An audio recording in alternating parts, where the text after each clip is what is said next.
नमस्कार, good morning दोस्तों। अपन ने पिछली जो क्लासें थी 3 क्लास, उसमें अपन ने पढ़ा था आवेश, आवेश के प्रकार, आवेशों के गुण, आवेशन की विधि। बाद में आवेशों के बीच में लगने, तीसरी क्लास में पढ़ा आवेशों के बीच में लगने वाला बल जो कूलाम नियम था उसके अकॉर्डिंग कैसे बल लगता है। इसके बाद अपन ने पैरावैद्युतांक पढ़ा था और अपन ने बताया था लास्ट में, तीसरी क्लास के लास्ट में बताया था कि निर्वात में दो आवेशों के बीच में लगने वाला जो बल होता है वो अधिकतम होता है, और निर्वात के अलावा अगर कोई माध्यम भर दिया जाए तो जो बल का मान होता है वो घट जाता है। यानी कि निर्वात के अलावा किसी भी माध्यम की उपस्थिति में दो आवेशों के बीच में लगने वाला बल कम होता है। तो इसी जो फॉर्मूला था, अपन ने लास्ट जो फॉर्मूला निकाला था वो था Fm = F0/εr। Fm क्या था? किसी भी माध्यम में दो आवेशों के बीच लगने वाला बल। F0 क्या था? निर्वात में दो आवेशों के बीच में लगने वाला बल। और εr क्या था? उस माध्यम का पैरावैद्युतांक के आपेक्षिक विद्युतशीलता। इस पर एक आपके RBSc की बुक में एग्जाम्पल है 1.6, उसमें एग्जाम्पल में दे रखा है एक सिंपल सा क्वेश्चन है, निर्वात में रखे दो बिंदुवत आवेशों के बीच में जो लगने वाला जो बल है वो 18 न्यूटन है। यानी कि उसने कहा है कि माध्यम निर्वात में लगने वाला बल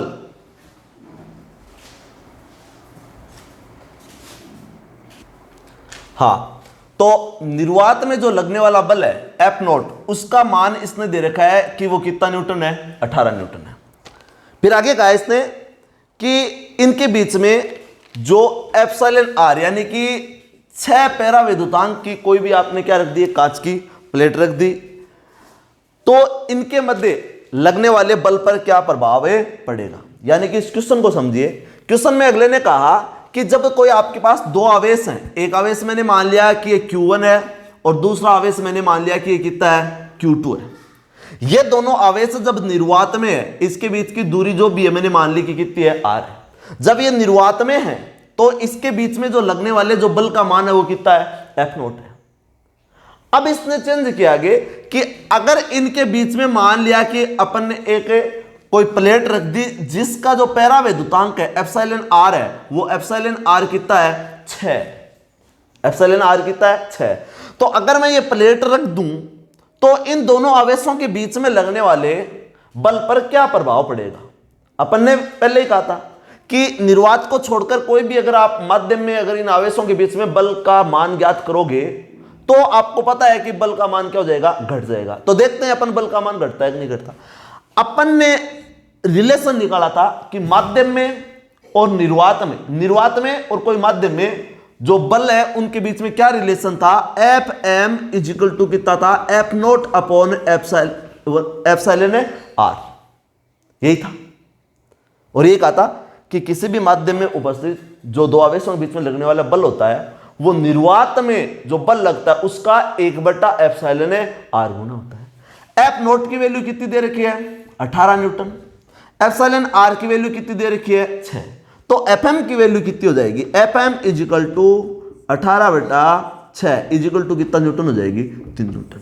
यानी कि अगर आप उन दोनों आवेशों के बीच में 6 εr की कोई प्लेट रखोगे या जिसका पैरावैद्युतांक 6 वो प्लेट रखोगे तो इसके बीच में जो लगने वाले बल का मान है वो कितना हो जाता है? 3 न्यूटन। निर्वात में बल कितना लग रहा था? 18 न्यूटन।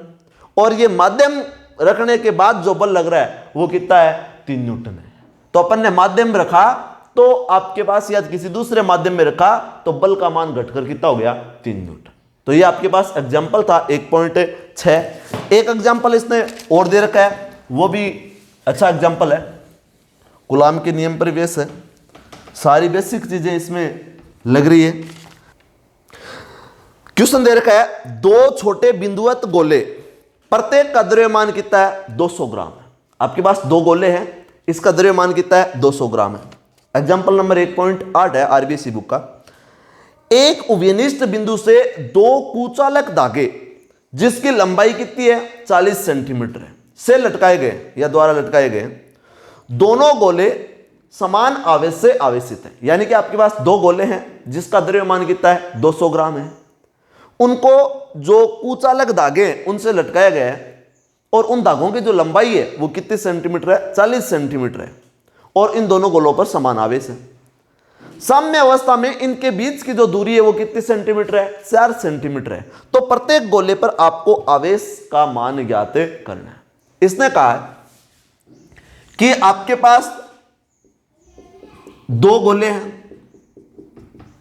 जिसका द्रव्यमान कितना है, 200 ग्राम है, और इन गोलों को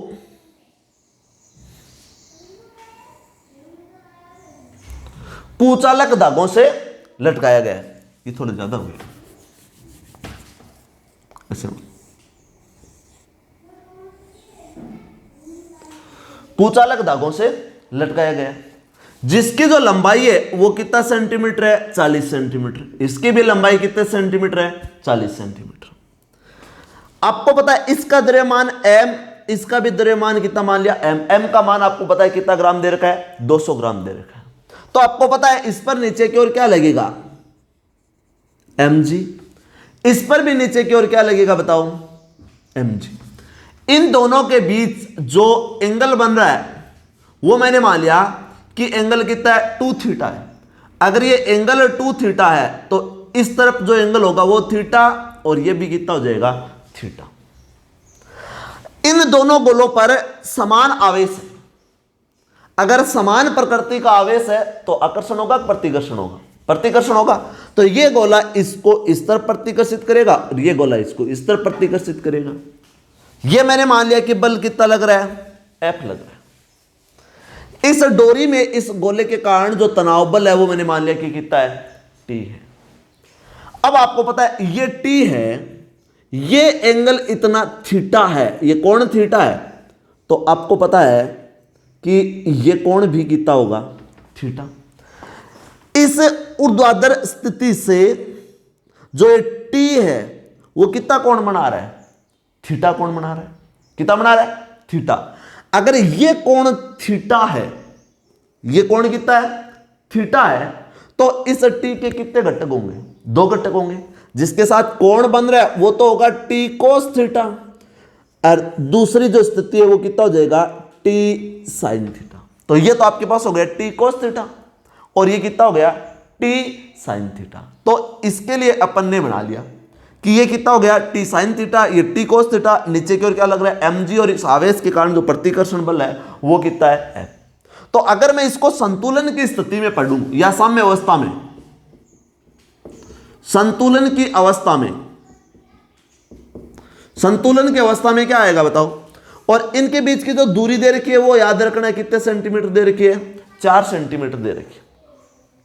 तो संतुलन की स्थिति में आपको पता है कि अगर मैं संतुलन की स्थिति में इसकी अगर पोजीशन देखूं तो आपको पता है कि T cos थीटा है वो किसके बराबर है, mg के बराबर, और T sin थीटा वो किसके बराबर है, F के बराबर है। तो इसको मैं क्या लिखूंगा, T cos theta is equal to कितना है, mg। इक्वेशन कितनी आ गई, 1।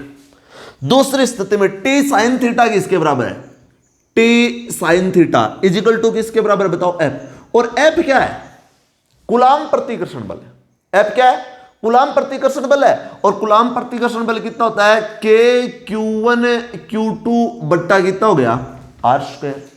Q1 और Q2 का मान समान है, आपको पता है, क्योंकि क्वेश्चन में आपको दे रखा है कि दोनों गोलों पर जो आवेश की वैल्यू है वो क्या है, सेम है।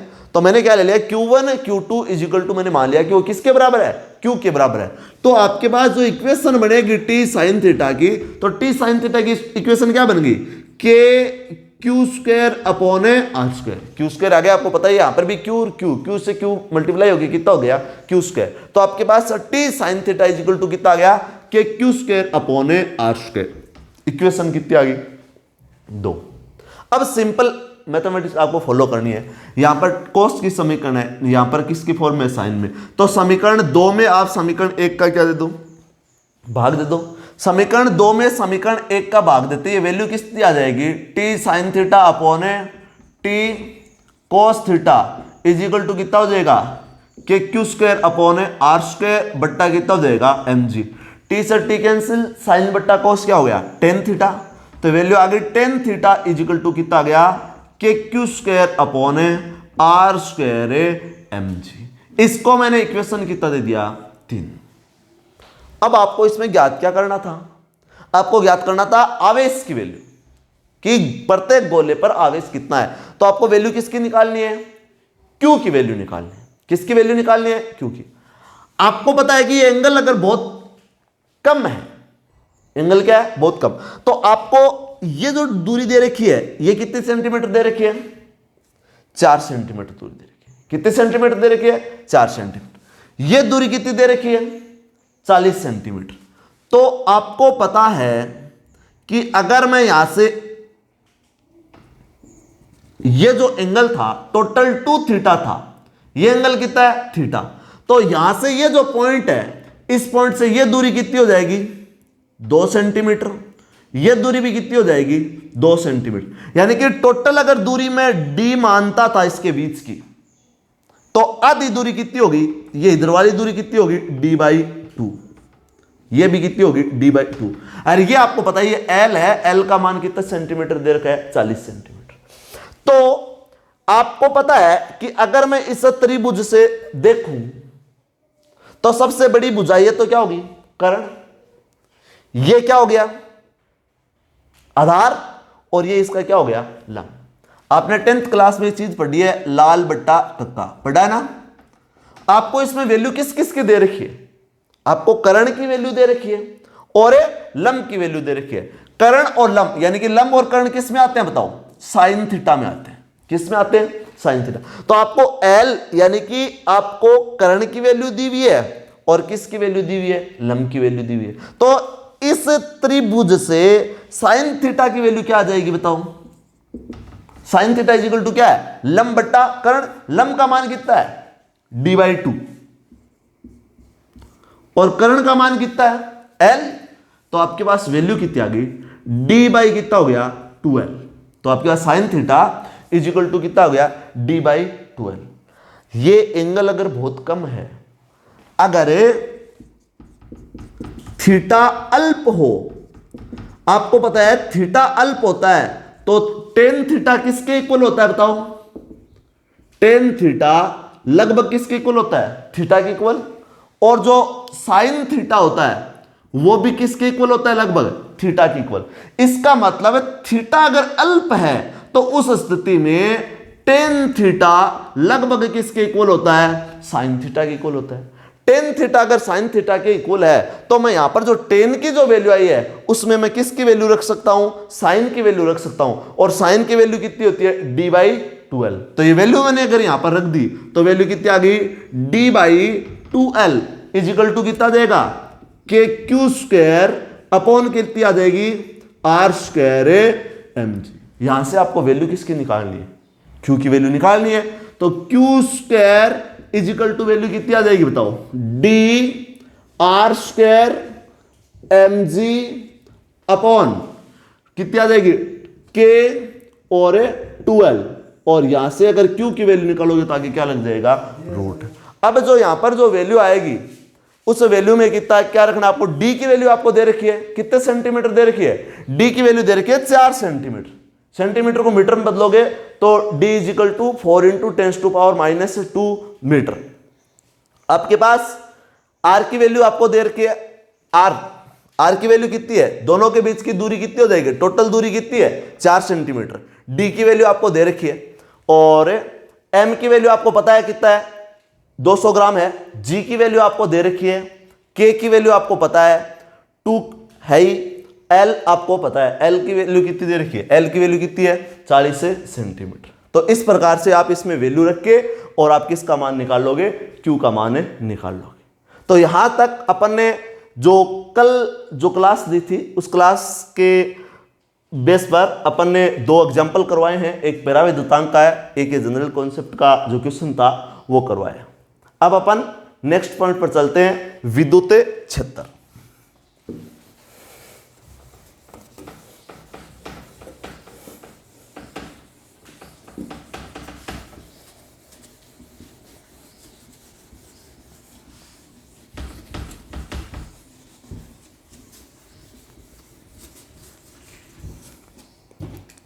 अब देखो इसमें दो चीज है, एक तो है विद्युत क्षेत्र और एक अपन पढ़ेंगे विद्युत क्षेत्र की तीव्रता। दो चीज पढ़ रहे हैं अपन। विद्युत क्षेत्र क्या है? कोई भी आपके पास, मान लिया कि कोई भी मेरे पास आवेश है Q, हर आवेश अपने चारों ओर एक ऐसा क्षेत्र उत्पन्न करता है जिस क्षेत्र में कोई दूसरा आवेश अगर लाए तो वो इस आवेश के कारण कुछ क्या अनुभव करता है? बल अनुभव करता है। वो इस आवेश का क्या कहलाता है? विद्युत क्षेत्र कहलाता है। क्या कहलाता है? विद्युत क्षेत्र। तो इसकी परिभाषा क्या होगी? विद्युत क्षेत्र की परिभाषा क्या है? किसी आवेश के चारों ओर का वह क्षेत्र, किसी आवेश के चारों ओर का वह क्षेत्र। जैसे मैंने मान लिया कि इस आवेश का यह भाग है, यह क्षेत्र है, मैंने कोई एक और आवेश है, उस आवेश को मैंने यहां पर रखा, इस आवेश पर इसके कारण कोई भी बल नहीं लगा, इसका मतलब यहां पर इसका विद्युत क्षेत्र नहीं है। अगर इस आवेश को मैं इस भाग में रख दूं, यहां पर रख दिया, तो इस आवेश के कारण यह आवेश कुछ बल अनुभव करेगा, और जो ये बल अनुभव कर रहा है इसका मतलब है यहां पर इस आवेश का जो विद्युत क्षेत्र है वो काम कर रहा है। तो विद्युत क्षेत्र की परिभाषा क्या होगी कि किसी आवेश के चारों ओर का वह क्षेत्र जिसमें रखा कोई अन्य आवेश इस आवेश के कारण कुछ बल अनुभव करता है, इस आवेश का क्या कहलाता है? विद्युत क्षेत्र कहलाता है। क्या कहलाता है? विद्युत क्षेत्र। तो आपके पास विद्युत क्षेत्र की परिभाषा होगी किसी आवेश के चारों ओर का वह क्षेत्र जिसमें रखा कोई अन्य आवेश उस आवेश के कारण कुछ बल अनुभव करता है। क्या कहलाता है? विद्युत क्षेत्र कहलाता है। अब अगर मैं विद्युत क्षेत्र की तीव्रता की बात करूं तो विद्युत क्षेत्र की तीव्रता में क्या है? विद्युत क्षेत्र की तीव्रता में कि आपके पास मान लिया कि कोई एक आवेश था और इस आवेश के चारों ओर यह विद्युत क्षेत्र है। इस विद्युत क्षेत्र के किसी भी बिंदु पर अगर मैं कोई प्रेक्षण आवेश या एकांक धनावेश या प्रेक्षण आवेश को मैं रख दूं और यह जो प्रेक्षण आवेश है वो इस पॉइंट पर या इस बिंदु पर इसके विद्युत क्षेत्र के कारण जितना बल अनुभव करता है उसको अपन क्या कहते हैं? विद्युत क्षेत्र की तीव्रता कहते हैं। यानी कि विद्युत क्षेत्र की तीव्रता क्या है कि किसी पॉइंट पर प्रेक्षण आवेश को अपन रखते हैं और वो प्रेक्षण आवेश या एकांक धन आवेश उस बिंदु पर, उस पॉइंट पर जितना बल अनुभव करता है उसको अपन क्या कहते हैं? उस बिंदु पर विद्युत क्षेत्र की तीव्रता कहते हैं।